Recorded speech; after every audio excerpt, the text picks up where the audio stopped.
These do not feel like America's best days. Our society is still exceptionally innovative and productive. We enjoy freedom and prosperity that our ancestors could not have imagined. Equality under the law has advanced in leaps and bounds. Yet something seems off. The American political system seems more focused on perpetuating conflict than seeking solutions to major problems. While we squabble, the foundations of U.S. prosperity and self-governance erode. Sustainable federal finances, the rule of law. Congress as the primary maker of federal public policy.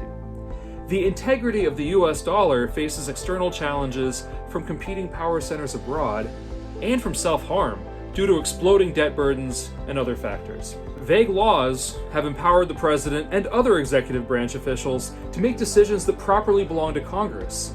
The law is no longer settled. It is whatever the executive branch can plausibly get away with claiming it means. Fortunately, Congress has started the long process of reclaiming its proper powers with an assist from the Supreme Court.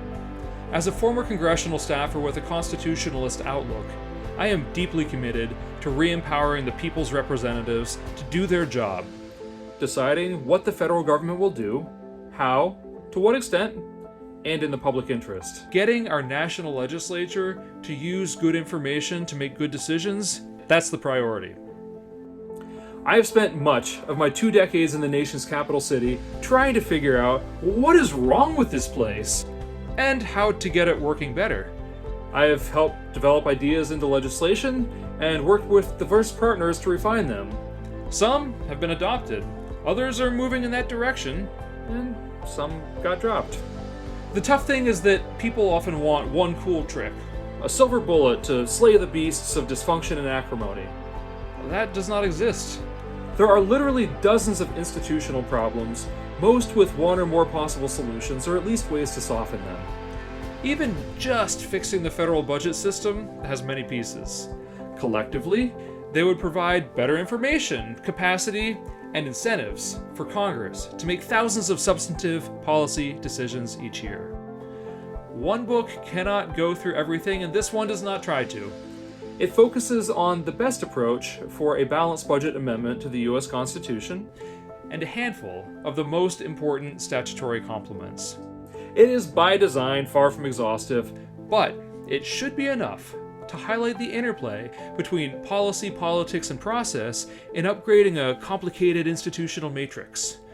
Ultimately, each proposal is meant to attract broad bipartisan support by meeting people where they are. Whether I agree with them or not, I believe the vast majority of policymakers want to do the right thing as they see it.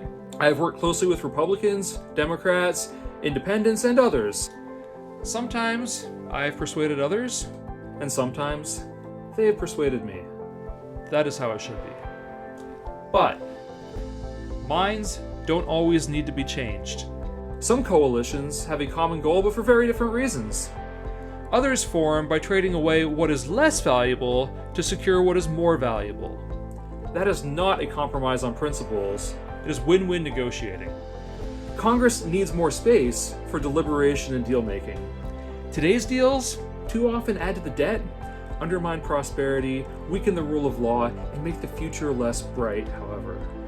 Further increases in the debt burden are becoming ever more untenable, and a time of dramatic change is coming. New institutions must simultaneously control the federal debt burden while helping members of Congress succeed as legislators who can get results. Having had the good fortune to take up this challenge, I see many reasons for hope and optimism about the future of America. With better tools, Congress can deliver better outcomes while being a better place to serve. In doing so, our elected representatives can fix problems and ensure that America's best days are ahead of us.